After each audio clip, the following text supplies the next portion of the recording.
প্রধান বিরোধী দল যেমন এখানে তাদের উপর অত্যাচার হচ্ছে, সেখানেও তাদের ব্যাংক অ্যাকাউন্ট সব বন্ধ। যেমন বাংলাদেশে আমাদের অনেক নেতার ব্যাংক অ্যাকাউন্ট, বিজনেস, ব্যবসা বাণিজ্য, দোকান পাট সব আওয়ামী লীগ দখল করেছে, বন্ধ করেছে। তো সেই জন্যই বলছি যে গুরু হচ্ছে শেখ হাসিনা, শিষ্য হচ্ছে ভারতের নেতা, ক্ষমতাসীন নেতা। যা শেখ হাসিনা করছেন সেটাকে অনুকরণ করছেন ভারতের ক্ষমতাসীন নেতা।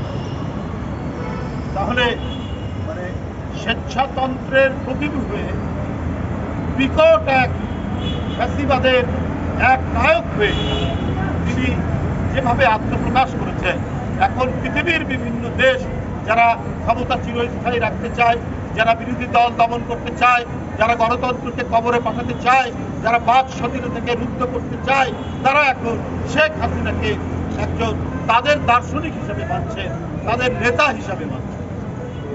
এই পরিস্থিতি